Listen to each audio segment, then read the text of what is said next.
Want to know the 4 biggest reasons you lack passion in your marriage? I know what they are. I'm going to put words to them. I'm going to help you understand them. Then I'm going to help you address them so that you can feel excited, happy, and passionate again in your relationship.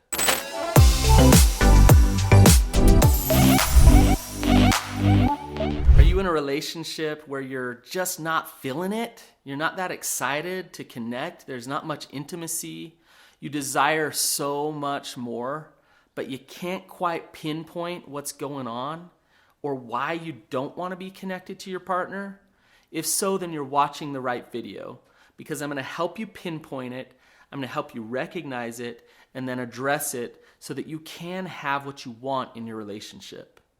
All right, the first thing, it's probably one of the most obvious things, but you're probably miserable in your relationship because you're lacking trust and safety. Trust and safety are the foundation of a healthy relationship. You have to have it so that you can be vulnerable with each other. Vulnerability is key to intimacy. You won't have intimacy unless you can open up, be transparent, and be you in the relationship. Trust helps a partner be able to let go, to be authentic, to be them, and they feel safe, they feel comfortable. As they do that with you, they want to be closer to you because that feels really, really good. Now, if you're lacking trust and safety in a relationship, you need to address what's actually breaking that trust. Stop being a dishonest person in the relationship. Stop showing up without integrity. Have integrity, be consistent, and be honest so that you can shift into the partner that can create trust. The second thing that kills passion in a relationship is what I call a lack of polarity. So let me explain it to you. There's the masculine and there's the feminine. When there's a lack of masculinity and a lack of femininity in a relationship, then it takes away attraction. Masculine is attracted to the feminine, and the feminine is attracted to the masculine. When one partner is showing up masculine and the other partner is showing up masculine too, then it doesn't really breed passion in the relationship. Or vice versa. If both partners are showing up in the feminine energy, then attraction isn't there. If a man doesn't know how to be a man, or a woman doesn't know how to really step into her femininity and be a woman, then it starts to break down. And it's not very exciting to be in a relationship like that. So let me give you an example. Masculinity is about being grounded. It's about results, where femininity is about free-flowing and creativity and creation. Now, when a man doesn't know who he is, and he's not grounded, he's not confident, he's not strong, and he doesn't have his own opinion, and the woman is asking questions and exploring things, and he can't ground himself, and he starts becoming her because he doesn't know who he really is, he shows up weak. He shows up unable to actually create some strength in the relationship. And it actually stunts her ability to do what she's supposed to do, which is to create and explore and to experience things. So a man in his masculinity is like a tree. A woman is like the wind blowing on that tree. If he goes and swirls in the wind with her, then it kills passion in a relationship. I talk a lot about masculinity and give a lot of examples about what actual masculinity looks like in a relationship so that you can create that polarity. So if you want to learn more, watch my other videos on masculinity and femininity so that you can understand what it means to actually step into that polarity in your relationship. Another thing that kills passion in a relationship is no emotional connection. You might like the same things, you might relate with some things, but if you're not feeling understood, if you're not feeling validated and seen on an emotional level, then you probably don't feel safe. Now, your partner might just suck at empathy. Maybe they don't know how to communicate or hold space, or maybe you don't. If you don't have emotional connection and empathy, then you don't have much passion. Now, I want to tell you that the lack of emotional connection might have nothing to do with you.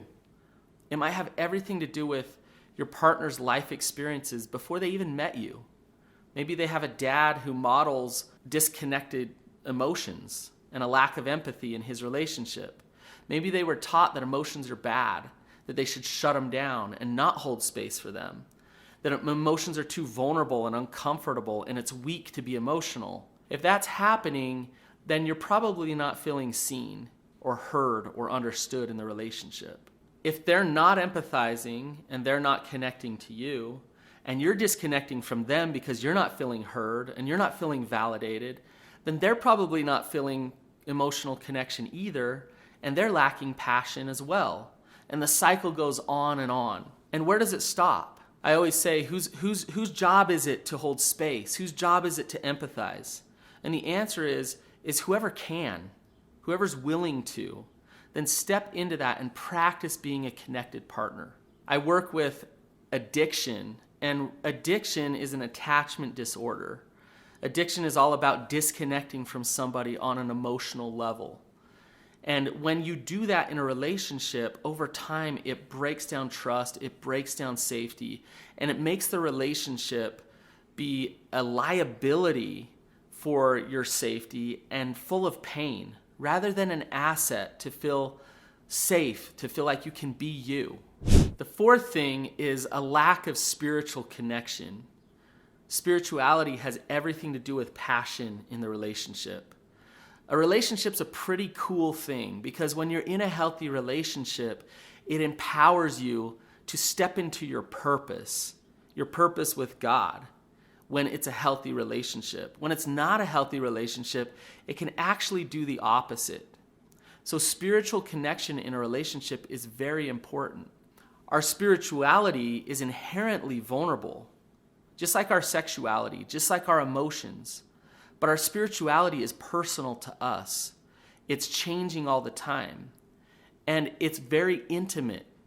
So when you can talk openly about your relationship with God, talk about what you're learning on a spiritual level with your spouse, you're obviously feeling safe.